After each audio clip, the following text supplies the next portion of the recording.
सागर और मैं आपके लिए एक और नई वीडियो लेकर आया हूँ।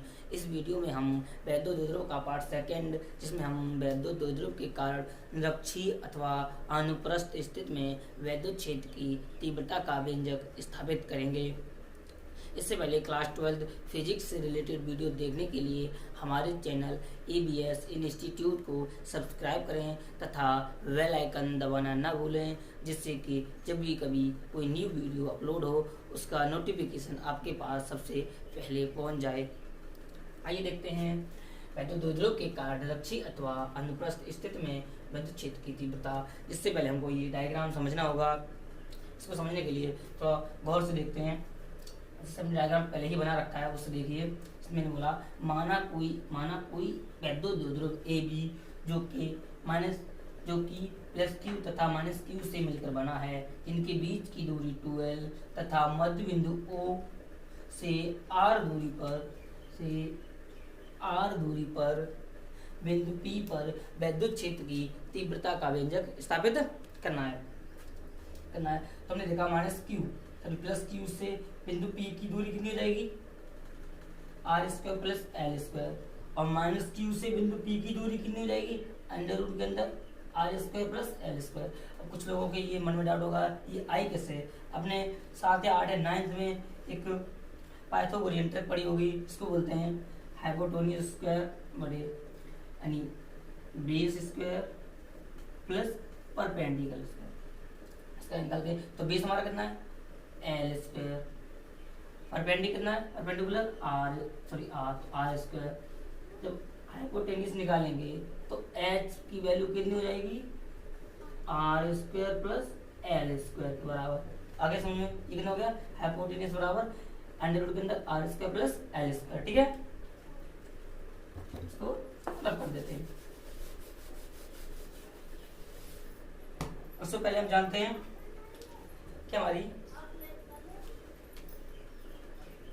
लिख देता हूँ माइनस Q तथा प्लस Q की बिंदु P से दूरी कितनी है, अंडर रूट में R² प्लस L²। मतलब ठीक है, तो हम निकालते हैं माइनस, तो लिख देता हूँ प्लस Q के कारण प्लस Q के कारण उत्पन्न वैद्युत क्षेत्र की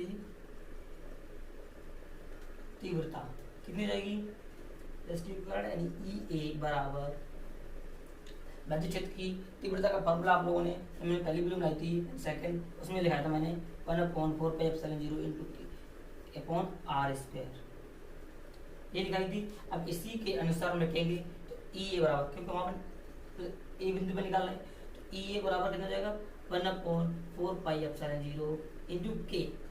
अब ये क्या है, एक परावैद्युतांक माध्यम है यानी तो × K, और Q कितना है, Q तो है बट R की जगह यहाँ कितना है, अंडर रूट के अंदर R² प्लस L² का भी हो जाएगा बल। ठीक है, अब इसकी दिशा किधर हो जाएगी, A से P की ओर, लिख देता हूं की ओर। ठीक है, इसको रख दिया, ये वैल्यू होगी प्लस Q के कारण। अब हम निकालेंगे माइनस Q के कारण उत्पन्न वैद्युत क्षेत्र की तीव्रता।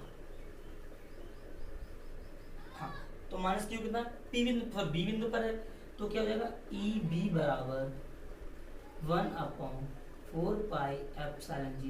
× K × Q अपॉन इसकी R दूरी कितनी है, अंडर रूट के अंदर R² प्लस L² का हो जाएगा बल। इसकी दिशा किधर हो जाएगी, P से B की ओर, P से B की ओर। हमने प्लस क्यू के कार निकाल ली, माइनस क्यू के कार निकाल ली। हमने देखा कि बिंदु ए और बिंदु पी, इन बिंदु ए और बी से हमने बिंदु पी पर वैद्युत क्षेत्र की तीव्रता निकाली। वो मेरी दोनों कैसी हैं, परिमाण में तो समान है बल्कि दिशा में कैसी हैं, एक दूसरे विपरीत हैं। तो इनको हम जो घटकों में वियोजित करेंगे, यानी दो घटक होते हैं मेरा, एक लंबवत घटक और दूसरा कौन सा होता है, क्षैतिज घटक। तो सबसे पहले हम लंबवत घटकों में वियोजित करते हैं। तो लंबवत घटक के साथ हमेशा साइन थीटा और क्षैतिज घटक के साथ क्या आता है, हमेशा कोस थीटा। तो हमने लंबवत घटकों में वियोजित किया, तो लंबवत घटकों में वियोजित करेंगे। लंबवत घटक, पहला घटक क्या जाएगा मेरा, ई ए साइन थीटा, तथा दूसरा घटक क्या जाएगा, लंबवत ई बी साइन थीटा, जो कि कैसे हैं, परिणाम में तो समान होंगे बल्कि दिशा में कैसे हैं, विपरीत हैं। जब इनकी परिणामी वैद्युत क्षेत्र की तीव्रता का निकालेंगे, वो आपस में दोनों क्या जाएंगे, निरस्त हो जाएंगे और वैद्युत क्षेत्र की तीव्रता वहां मुझे नहीं मिलेगी। इसलिए मुझे क्या करना पड़ेगा कि अब इन दोनों को क्षैतिज घटकों में वियोजित करना पड़ेगा। और क्षैतिज घटक मेरे क्या हो जाएंगे, ई ए कोस थीटा तथा ई बी कोस थीटा, जो कि क्या है, एक ही दिशा में झुक जा, यानी इस दिशा कैसी है, एक ही ओर है और परिणामी भी समान है। तो इनका जब बिंदु पी पर वो निकलेगा, बिंदु पी पर परिणामी वैद्युत क्षेत्र की तीव्रता निकलेगी, तो हम क्या लिख देंगे, बिंदु पी पर, बिंदु पी पर परिणामी वैद्युत क्षेत्र की तीव्रता इनके सदिश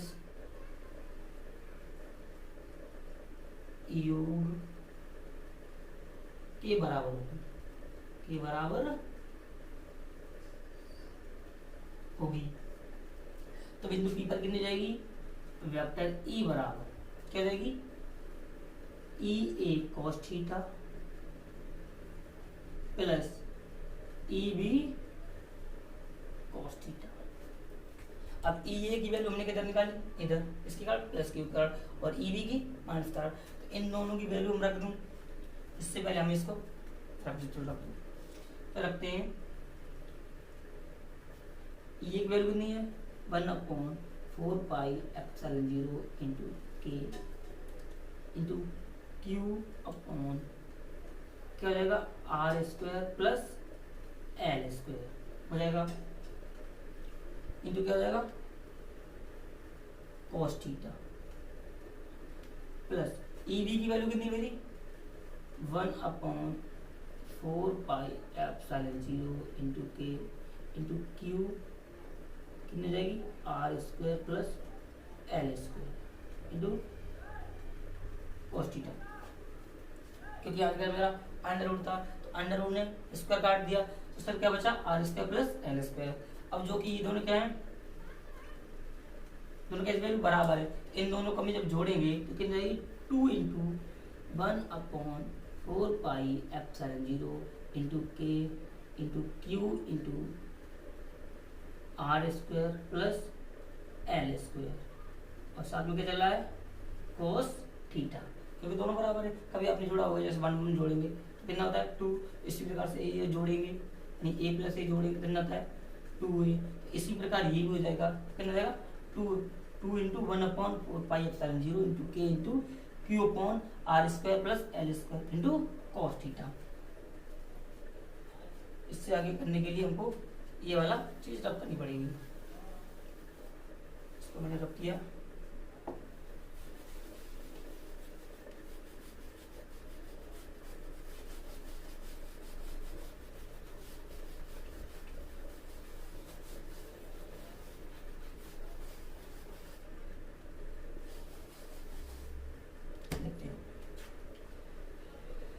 मेरा क्या बच्चा, कॉस थीटा। तो यहाँ मैं लिख देता हूँ, क्योंकि करके कॉस थीटा बराबर, कॉस थीटा बराबर ये एंगल मेरा कितना हुआ, क्योंकि ये एंगल क्या था मेरा, थीटा, तो ये एंगल भी क्या हो जाएगा मेरा, थीटा।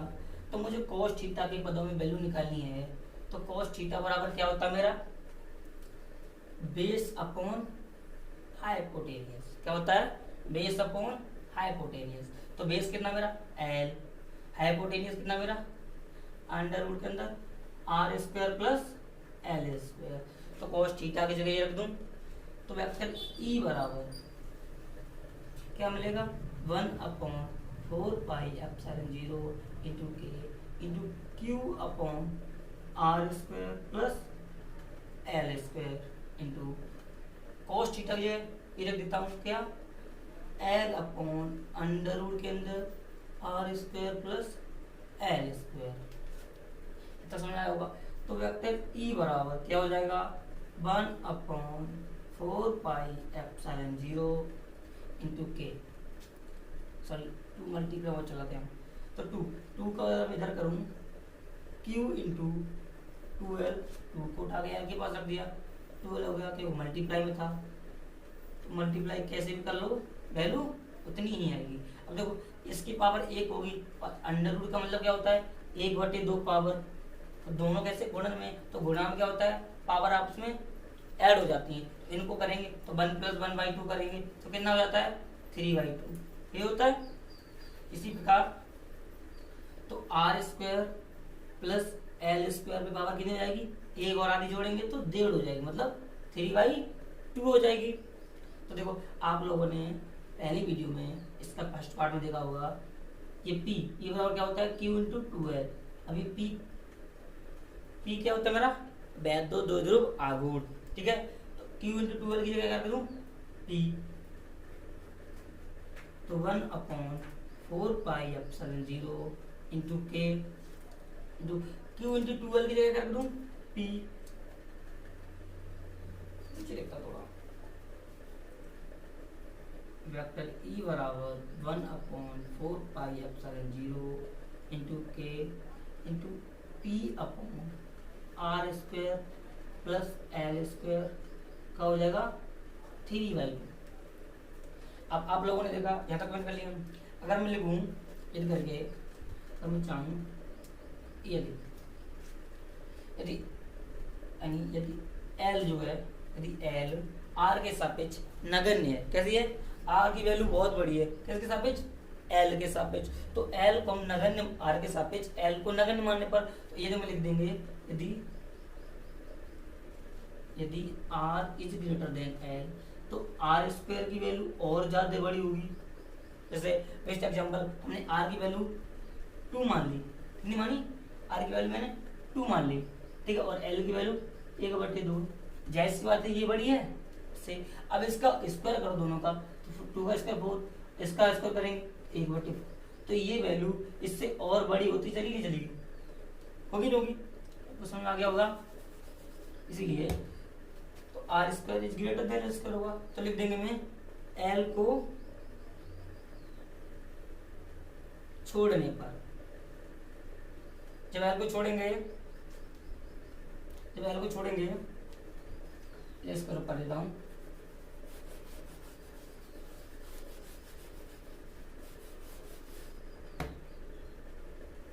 एल को छोड़ेंगे तो वेक्टर ई बराबर क्या मिलेगा 1/4πε0 into K into P upon क्या हो जाएगा देखो एल को छोड़ दिया आर स्क्वायर ऊपर कितनी पावर है 3/2 तो 2 से 2 गायब हो जाएगा।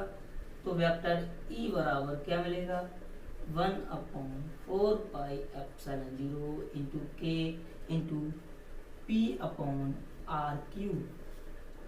ये मेरा क्या होगी द्विध्रुव के कारण निरक्षीय अथवा अनुप्रस्थ स्थिति में वैद्युत क्षेत्र की तीव्रता का व्यंजक मिल जाएगा। इसका मतलब क्या होता है तीव्रता न्यूटन प्रति कूलम।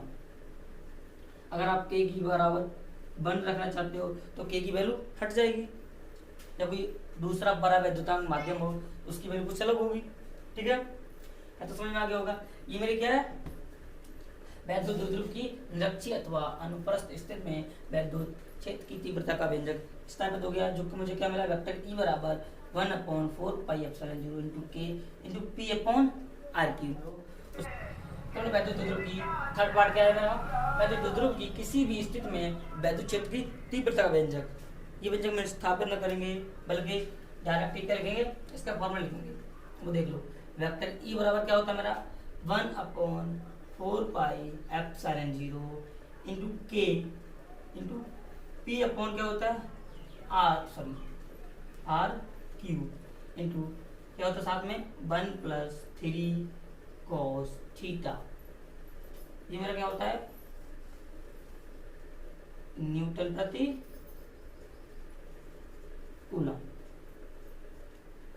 ये मेरा क्या है किसी भी स्थिति में यानी कहीं पर किसी बिंदु पर निकालने ये मुझे वैद्युत क्षेत्र की तीव्रता किसके कारण वैद्युत द्विध्रुव के कारण। यानी मान लो हम यहाँ से थीटा एंगल पे निकाल रहे हैं यानी 45 एंगल पे निकाल रहे हैं तो थीटा ये कितना है 45 है 90 डिग्री पे निकाल रहे हैं उस एंगल पे निकाल रहे हैं तो वहाँ पर क्या लिखना पड़ेगा एंगल और इस चीज क्या हो जाएगा सेम चीज हुई है यानी आपको पी क्या मेरा वैद्युत द्विध्रुव आघूर्ण जहाँ आर क्या है मध्य बिंदु ओ से दूरी कहाँ निकाल रहे हो वैद्युत द्विध्रुव की तो ठीक है कर दो। अगर आप लोगों को ये चीज़ आई होप आप लोगों को समझ में आया होगा। अगर ऐसी ही रिलेटेड वीडियो देखने के लिए हमारे चैनल ABS इंस्टीट्यूट को सब्सक्राइब करें तथा बेल आइकन दबाना न भूलें जिससे कि जब भी कोई नई वीडियो आए तो आपको उसका नोटिफिकेशन मिल सके।